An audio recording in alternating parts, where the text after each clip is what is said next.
আসসালামু আলাইকুম ওয়ারাহমাতুল্লাহ। প্রিয় দর্শক, আজ আমরা জানব এমন এক বাস্তব কাহিনী যা শুধুই ইতিহাস নয়, বরং ঈমান ও ধৈর্য এবং আল্লাহর ক্ষমতার এক অমর দৃষ্টান্ত।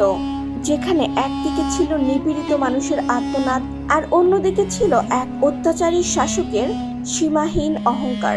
আজকের এই ভিডিওতে আমরা জানবো নবী হযরত মুসা আলাইহিস সালাম ও ফেরাউনের মধ্যকার সেই অবিশ্বাস্য সংঘর্ষের কাহিনী, যা আজও মানবতার চোখ খুলে দেয়। কাহিনী শুরু হয় হাজার হাজার বছর আগে প্রাচীন মিশরে। সেখানে রাজত্ব করত এক ভয়ঙ্কর অহংকারী রাজা ফেরাউন। তার ক্ষমতা, সম্পদ আর বিলাসিতা তাকে এতটাই অন্ধ করে দিয়েছিল যে সে নিজেকে খোদা বলে দাবি করত। আর তার নিষ্ঠুর অত্যাচারের সবচেয়ে বড় শিকার ছিল বনি ইসরাইল জাতি, যাদের সে দাস বানিয়ে রেখেছিল। কিন্তু এক রাতে ফেরাউন দেখলো এক ভয়াবহ স্বপ্ন। বনি ইসরাইলের দিক থেকে এক আগুন উঠে এসে তার প্রাসাদ ও রাজত্ব ধ্বংস করে দিচ্ছে। আতঙ্কিত হয়ে সে স্বপ্নের ব্যাখ্যা জানতে ডেকে পাঠালো তার জ্যোতিষী আর জ্ঞানীদের। তারা জানালো বনি ইসরাইল জাতিতে এমন এক শিশুর জন্ম হবে যে একদিন ফেরাউনের পতনের কারণ হবে। এই খবর শুনে ফেরাউনের চোখে রক্ত নেমে এলো। সে আদেশ দিল, আজ থেকে বনি ইসরাইলের প্রতিটি নবজাতক পুত্র সন্তানকে জন্মের সাথেই হত্যা করা হবে। পুরো মিশরে শুরু হলো এক নিষ্ঠুর হত্যাযজ্ঞ। যে বিভীষিকাময় সময়েই এক মায়ের কোল আলো করে জন্ম নিল হযরত মুসা আলাইহিস সালাম। সন্তানের মুখ দেখে তিনি যেমন আনন্দে কেঁদে উঠলেন, তেমনি ফেরাউনের সৈন্যদের ভয়ে শিউরে উঠলেন। ঠিক তখনই আল্লাহ তাআলা তার অন্তরে এক ঐশী নির্দেশ পাঠালেন, তোমার সন্তানকে একটি সিন্দুকে রেখে নীল নদের পানিতে ভাসিয়ে দাও। ভয় পেও না, আমি নিজেই তাকে রক্ষা করব।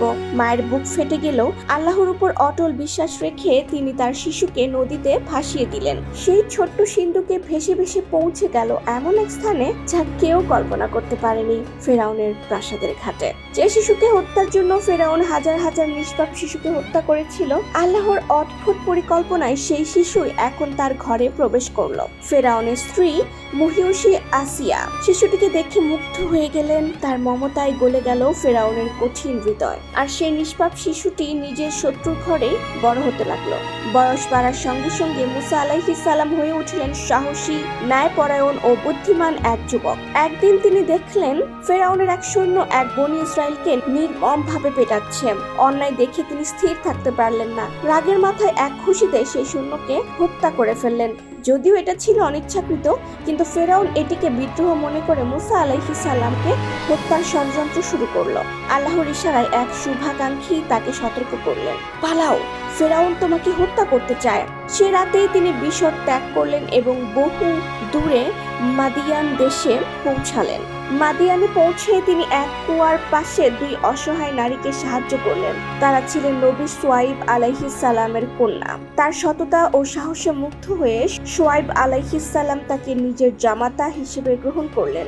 শর্ত রাখলেন তিনি 10 বছর তার কাছে কাজ করবেন। 10 বছর পর স্ত্রী পরিবার নিয়ে যখন মুসা আলাইহিস সালাম ফিরে যাচ্ছিলেন, তখন এক শীতল রাতে পথ হারিয়ে ফেললেন। ঠিক সেই সময় তিনি দূরে এক জ্বলন্ত আগুন দেখতে পেলেন। কাছে গিয়ে দেখলেন এক গাছে জ্বলছে, কিন্তু তার একটি পাতাও পুড়ছে না। সেই অলৌকিক দৃশ্যের মাঝে তিনি শুনলেন এক গভীর ও ঐশ্বরিক কণ্ঠ, হে মুসা, নিশ্চয় আমি তোমার রব। তোমার জুতা খুলে ফেলো, কারণ তুমি এখন পবিত্র তুয়া উপত্যকায় রয়েছ।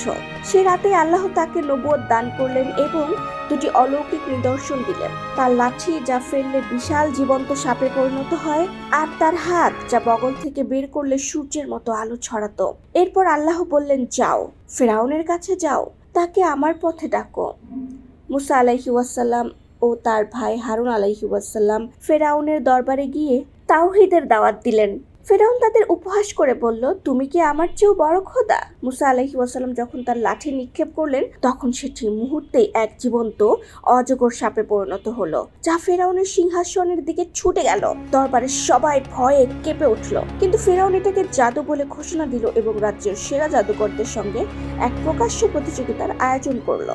উৎসবের দিনে হাজারো মানুষের সামনে জাদুকররা তাদের দড়ি আর লাঠি ফেলে দিল। পুরো ময়দান ভরে গেল কিলবিল করা সাপের বিভ্রমে।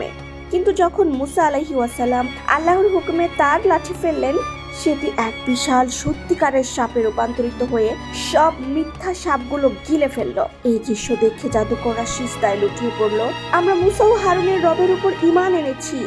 ফেরাউন ক্রোধে পাগল হয়ে গেল। সে ঘোষণা দিল, তোমাদের হাত পা কেটে ফেলবো। কিন্তু তাও তারা ঈমান থেকে ফিরে গেল না। এরপর আল্লাহর গজব একের পর এক নেমে এলো। খরা, পঙ্গপাল, উকুন, ব্যাঙের মহামারী, আর শেষে নীল নদের পানি পরিণত হলো রক্তে। তবুও ফেরাউন তার অহংকার ছাড়লো না। অবশেষে আল্লাহর নির্দেশে মুসা আলাইহিস সালাম বনী ইসরায়েলকে নিয়ে রাতের আঁধারে মিশর ত্যাগ করলেন। ফেরাউন বিশাল সেনাবাহিনী নিয়ে তাদের পিছু নিল। একদিকে গর্জনরত লোহিত সাগর, অন্যদিকে ধেয়ে আসছে সেনাবাহিনী।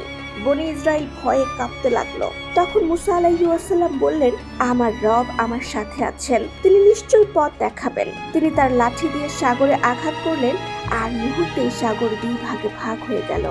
মাঝখানে তৈরি হলো শুকনো রাস্তা। দুই পাশে পানির পাহাড় দাঁড়িয়ে রইল।